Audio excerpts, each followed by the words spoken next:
Muy buenas tardes para todos, ya casi buenas noches. Hoy a las 6 de la tarde de este día de septiembre, ya iniciando este mes. Me prometí y les prometí a todos los que están suscritos a mi canal que iba a contar la historia de un personaje tétrico, de un personaje malvado, que como todas las cosas tiene luces y oscuridad. Este va a ser uno de los personajes de oscuridad. Como ya saben, mi nombre es Eduardo Alberto Gómez Moreno. He cambiado de look, he decidido cortarme el pelo a ver si me entran las ideas a la cabeza. No, mentiras, cosas y locuras que hace uno en esta vida. Le agradezco enormemente a la casa Gualongo y Quesada por permitirme seguir enviando estos videos. Le agradezco a todos los suscriptores, a todos los que han dado like y lo han compartido con familiares, amigos y con todos los demás que lo rodean, para no extenderme. Como saben, mi nombre es Eduardo Alberto Gómez Moreno, soy de la ciudad de Villavicencio, en la República de Colombia, en la actual República de Colombia. Soy hispanista y acá contaré otro personaje. Como he contado de buenos, hoy contaré malos. El personaje que contaré es un personaje guipuzcoano, nacido en Arraots, Oñate, Guipúzcoa. Nacido entre el año 1511 a 1515, como ya les he explicado en los personajes históricos, es muy difícil saber las fechas exactas, porque no era como ahora que tienes otras formas para encontrar el día certero. Acá no había computadores, no había nada de eso, las fechas se perdían. Entonces este personaje, nacido en Araoz, en Guipúzcoa, en Oñate, en el País Vasco, en España, uno de los personajes que han sido más utilizado para la leyenda negra antiespañola, y se ha puesto como la ley y la norma del personaje español anticatólico. Espero que a todos ustedes les agrade, que les pase muy buena tarde con este personaje, que, como digo, es uno de los personajes oscuros. El personaje que tocaré a continuación es el señor El Loco, el Traidor, o simplemente Lope de Aguirre. Este personaje nació, como les digo, nació en el pueblo de Arraots, actualmente Oñate, en Guipúzcoa, en el País Vasco, en España, entre 1511 a 1515, y moriría en 1561, un 27 de septiembre, en Barquisimeto, en lo que hoy sería Venezuela. Este personaje sería perseguido por el rey Felipe II al declararse insurrecto en contra de la corona española y declararse rey del Perú. Y este personaje tendrá una vida interesante, y espero exponerla de la mejor forma, haciendo ver que yo cuento las luces y la oscuridad de nuestro proceso histórico que he ido contando. Este señor Lope Aguirre era un hombre muy avesado, muy diestro en las artes de la guerra, un hombre muy enfático en sus diestras obras. Dice que cuando él estaba en España, Guipúzcoa pasa a ser parte de Castilla. Él comenzó a escuchar narradores vascos y castellanos que le narraban leyendas de oro y de plata, sobre todo en Virú, hoy Perú, donde se llenaban y se jactaban en los bares de contar sus grandes leyendas e historias. Y este hombre, conmovido por el tesoro que se venía a buscar al Perú, vino a América, y también esta sería su tumba. Este hombre perseguiría por mucho tiempo El Dorado, pero a diferencia de Gonzalo Jiménez de Quesada, este hombre sería tétrico, llegaría a cometer delitos atroces, matando a su propia hija,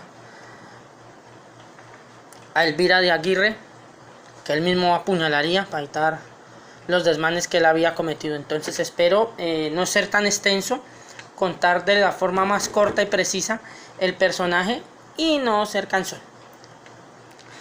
Él llegaría a América por el puerto de Colón, en la actual Panamá, y muy rápido se haría alistar en el ejército de Blasco Núñez Vela, que fue el primer virrey del Perú. Para explicar esto, cuando España llega a América, primero se crean dos virreinatos. el de la Nueva España, que era toda Centroamérica, desde lo que sería desde Costa Rica hasta las tierras del norte de Alaska y todo eso, y de Panamá hasta el Perú se quedaría el Virreinato del Perú, con su capital en Cusco, y después de la fundación de Lima sería la hermosa ciudad de los Reyes la capital. Después se crearían el Virreinato de la Nueva Granada y mucho después el Virreinato de la Plata, que sería Argentina, Uruguay y Paraguay, y una parte de Bolivia. Pero bueno, no voy a explicar ahorita estos virreinatos porque no es extendioso ponerme a explicar esto. Este señor llega a las órdenes de Blasco Núñez de Vela, que era el virrey que había mandado el rey Felipe II como virrey de la corona española al Perú. Este señor tiene primero que sofocar las rebeliones de Gonzalo Pizarro, hermano de Francisco de Pizarro o hermanastro de Francisco de Pizarro, que se rebelan contra la corona por que se había acabado las encomiendas, y pues uno de los grandes premios que ellos tenían, pues fuera del botín de guerra que conseguían, del oro, del honor y de todas estas cosas, pues solamente eran las encomiendas. Y cuando el rey Carlos I y su hijo el príncipe Felipe II derrogan estas enmiendas, como he dicho, dar derechos a uno es quitárselos a otros. Hay una gran revolución y muchos indios apoyarán a Blasco Núñez Vela, y aquí será donde el señor Lope de Aguirre tendrá su gran participación, demostrando lo diestro que eran las armas, pero también lo cruel y lo sagaz y astuto que era emprendiendo el uso de las armas contra sus enemigos. Este hombre va a teñir las tierras del Perú de sangre. Es encontrado en 5 delitos contra 5 indios. Uno de estos trabajaba para la corona española. Este hombre lo asesina a sueldo propio, por eso les dije, siempre los personajes hay que verlos como son. Este hombre asesina al indio a sueldo propio, mejor dicho, lo mata porque sí, y es descubierto y condenado por el juez de justicia, lo diríamos hoy, que se llamaba Francisco de Esquivel, que lo ordena que sea azotado en plaza pública al señor Lope Aguirre en la plaza de Quito, de San Francisco de Quito. Es azotado públicamente por sus delitos en contra de la corona y por asesinar a un español. Es azotado públicamente. Esta humillación que sufriría Lope Aguirre no se quedaría así.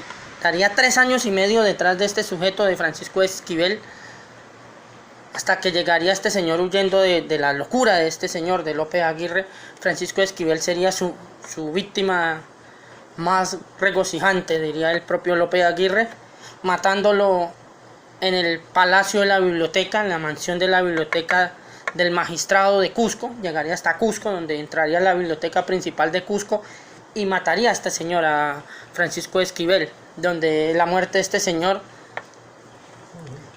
haría que la expedición de este señor terminara.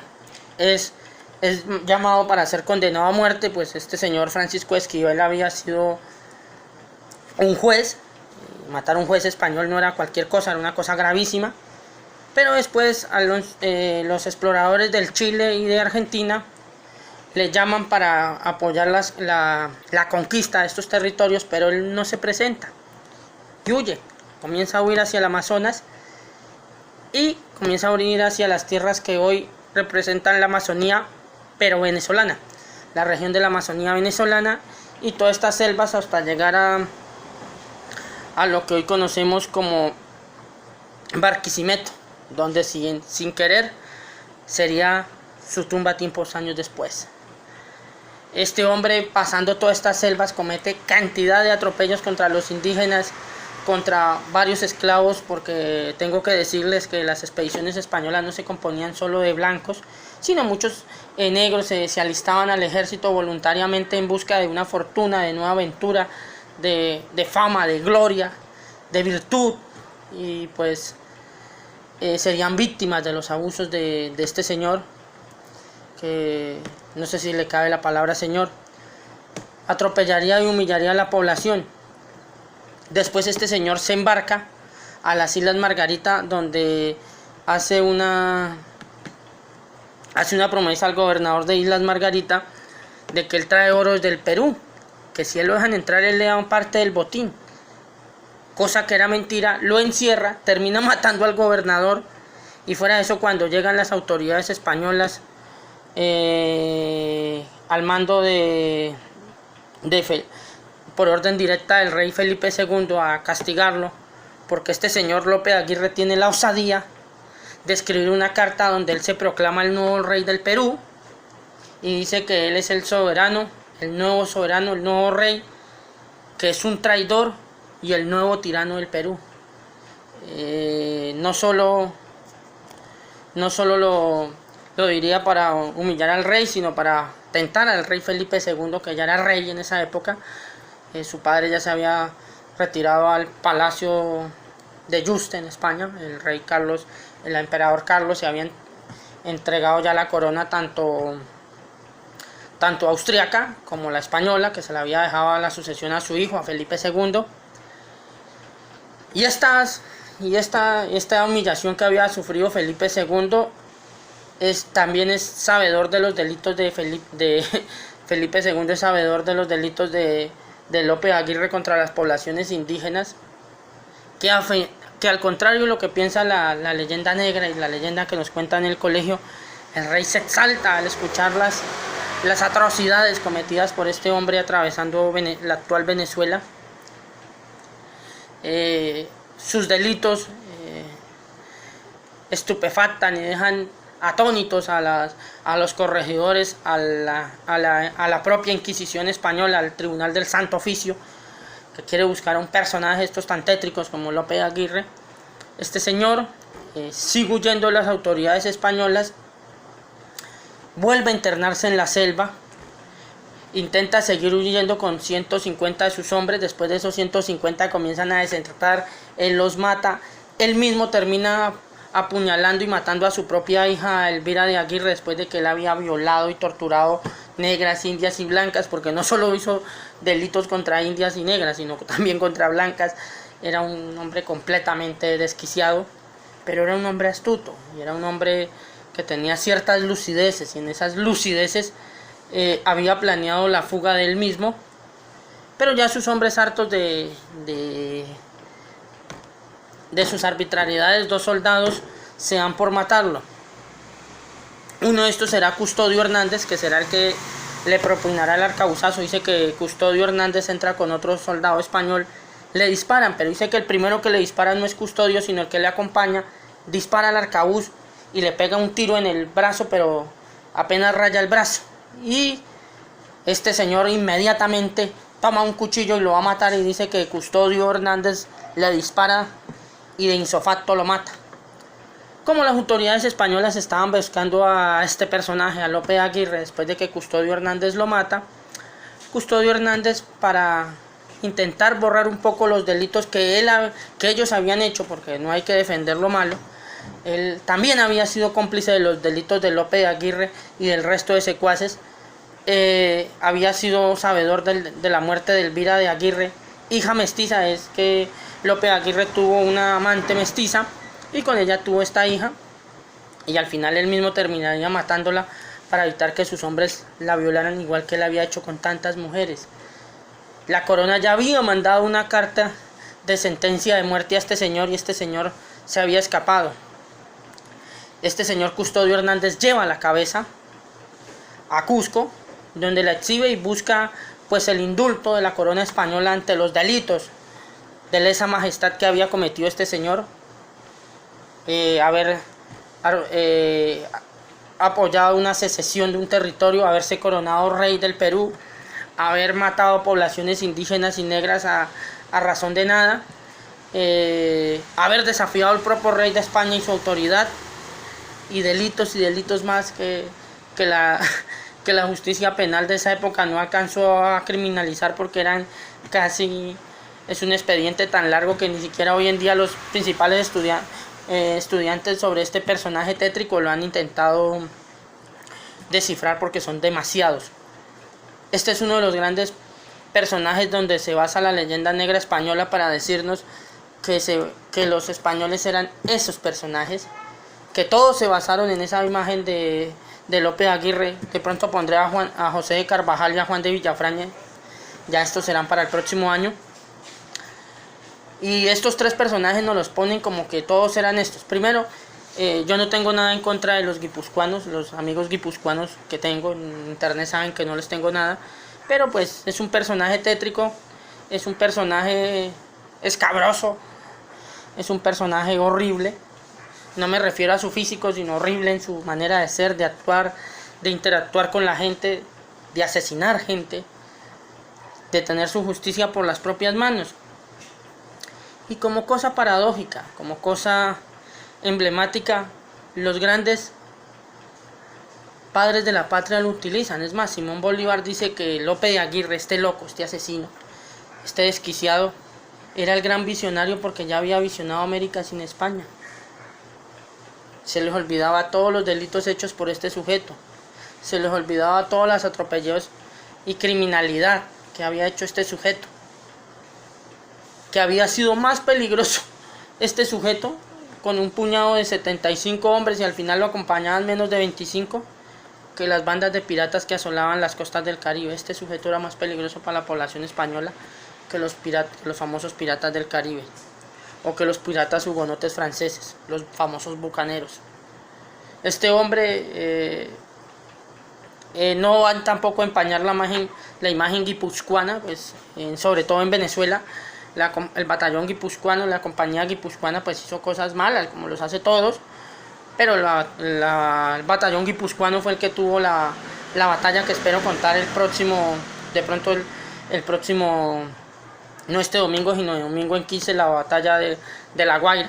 Que La Guaira es el puerto que queda al norte de la ciudad, de la hermosa ciudad de Santiago del León de Caracas. Donde el batallón guipuzcoano prácticamente ya cuando quedan 22 hombres, lo rescatan los indios Achagua venidos desde Caribabare, que sería hoy Casanare y Bichada en Colombia, en la actual Colombia, no que eso existiera. Y el estado de Barinas en Venezuela, los estados limítrofes.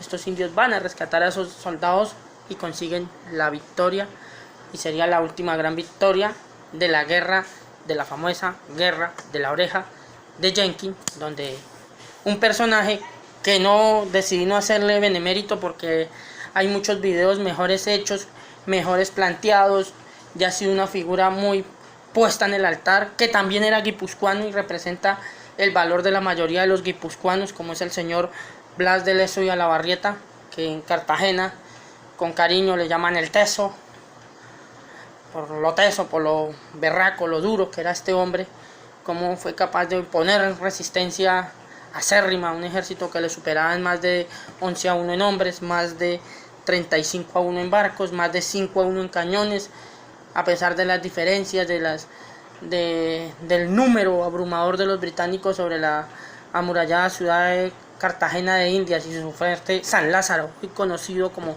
San Felipe de Barajas.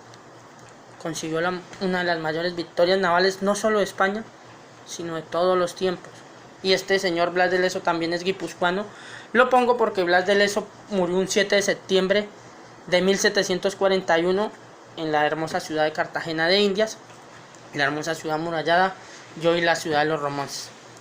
Es esto lo que nos hace ver más allá de todas las cosas que nos han contado, dicho y vilipendiado del gran imperio español. También contaré la historia de un sacerdote nacido en Corbera, en la actual provincia de Cataluña.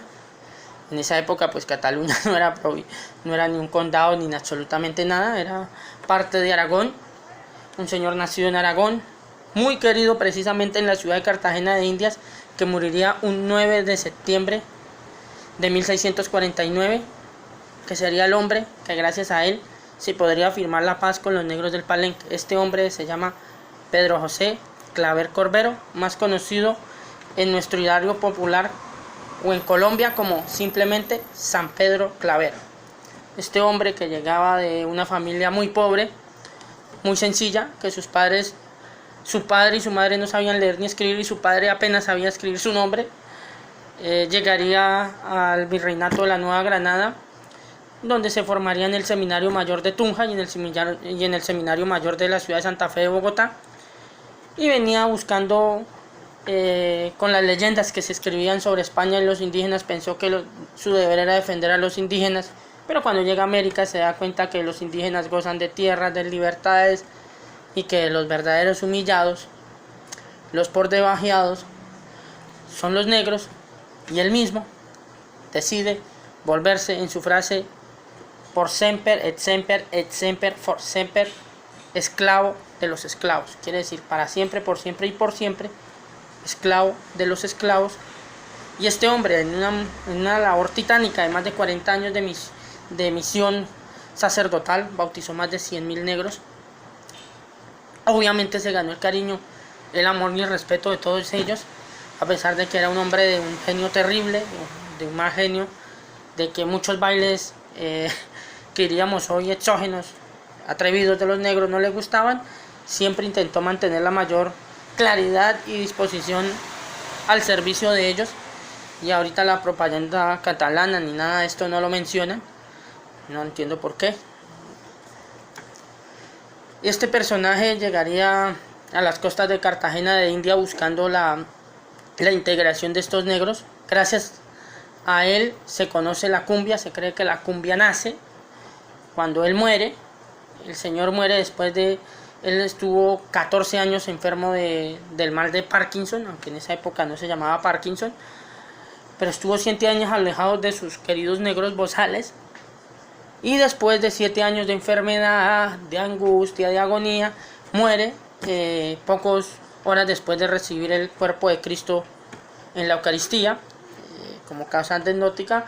Es más, el Papa Francisco fue a visitar su tumba en Cartagena de Indias ahorita que vino a Colombia.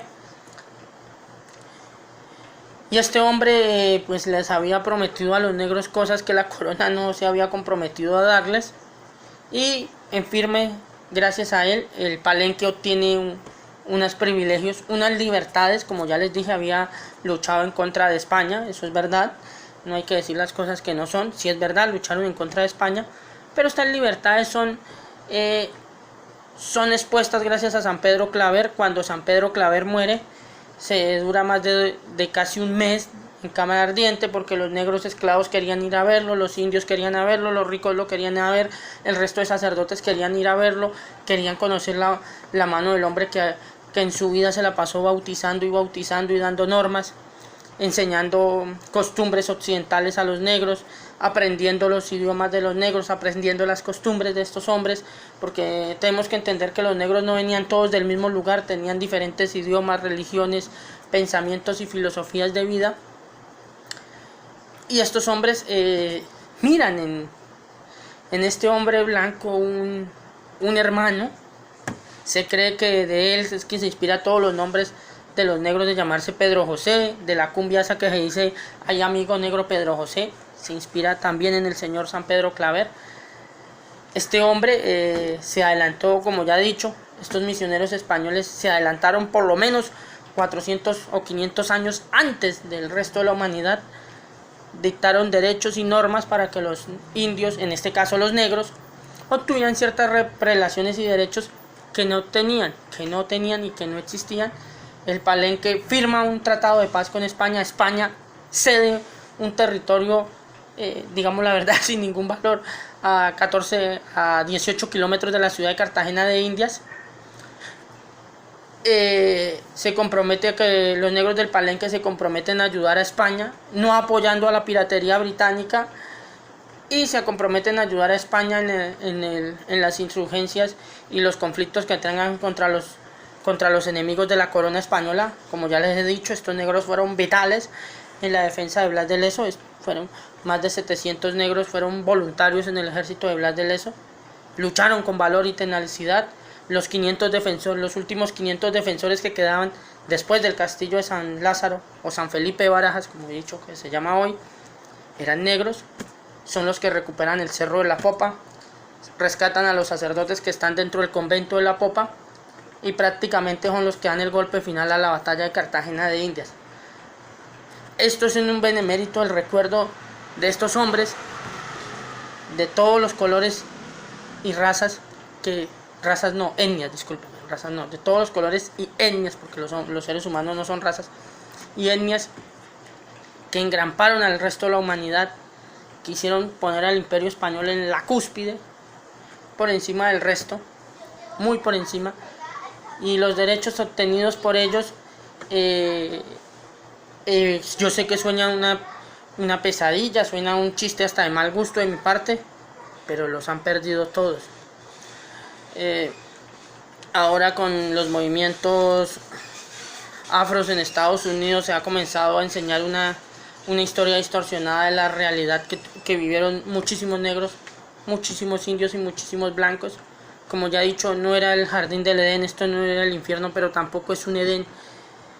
Y pues estas guerras que vivieron entre ambos fueron vitales esos bandos fueron vitales para hacer un perdón, un olvido, y estas mujeres, hombres, perdonarse, casarse y vivir en una sociedad más justa y equilibrada. Volviendo al tema del señor López Aguirre, este hombre también se expone como la magna forma de ser del español en América, cosa que no es verdad. Es verdad que como él hubieron otros personajes que ir desvelando para los compañeros y para la gente que me hable, me pregunte, me escriba, pero estos personajes jamás fueron la conducta, jamás fue lo deseado por la corona española, y muchísimo menos lo que la corona quería que llegara a América. Eso no es verdad de ninguna forma, eso no es cierto de ninguna forma. Es verdad que los hubo, pero como hoy como ya lo dije, hay delincuentes, hay personas a título propio que cometen delitos, atrocidades, barbarie. Son esas personas a título propio, no la corona. La corona se cargó de ajusticiar a estas personas, de perseguirlos, de encarcelarlos, de ajusticiarlos y de dar un amparo a la ley, pues porque antes de ser cometido un delito no puede ser castigado. De pronto en este personaje, en defensa a la verdad, el personaje desde su llegada al Perú fue tétrico. No se ha podido establecer todavía en los asesinatos del señor López Aguirre la cantidad exacta. Siempre se tiene, ya hay gente que exagera miles, se sabe que miles tampoco fueron, pero sí fue una cantidad que supera los cientos, digamos que supera 100 o 200, una cifra escandalosa, una cifra monumental para un conquistador, porque las figuras hay que verlas como son, y este personaje fue enseñado en las escuelas como la idea.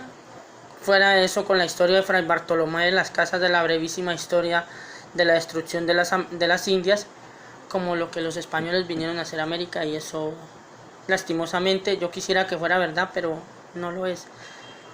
Se forjó una civilización, se forjó una nueva forma de ver el mundo, que como ya lo he dicho, engrampa más de 600 millones de personas en una forma de ser, actuar, pensar e interactuar con el resto del globo terráqueo, que puso a la cúspide cultural a estas civilizaciones, que tuvo ciudades como Ciudad de México, la hermosa Ciudad de los Reyes, Lima, o la Ganta ciudad, Manila, como las tres principales ciudades del mundo, 2 en América y 1 en Asia, todas ciudades españolas, que engramparon al mundo de libertad, derechos y magnificencia.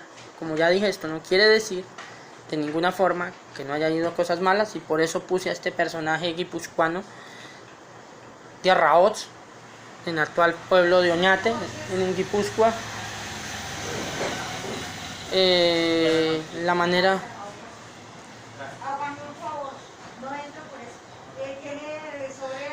entonces espero que estas figuras sean entendidas como son, que no se enseñen en las escuelas y en los colegios y en la universidad como la norma histórica de los personajes,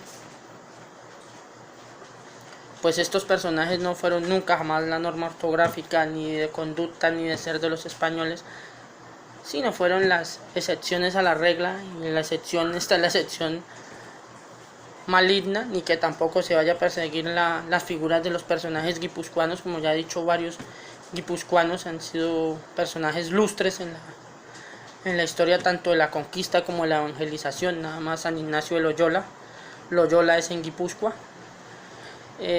han estado por encima de las expectativas. Simplemente estos personajes han sido los grandes benefactores de nuestras costumbres y de nuestra forma de ser y de ver. Estas se mimetizaron, se unieron y crearon una nueva civilización que hoy nos engrampa a todos llenos de felicidad y de amor. Ha sido un gusto enorme, un placer casi monumental. Gracias a la Casa Gualongo y Quesada por permitirme seguir con estas narraciones. Gracias a mi nuevo loot que me deja entrar nuevas ideas. Y gracias a todos los suscriptores y las personas que dan like y comparten este video para que siga expandiendo y la ola siga creciendo. Fue un placer enorme. Ya se acerca esta noche acá en Villavicencio. Y pues les deseo lo mejor a todos. Muchísimas gracias. Les deseo todo lo mejor. Gracias.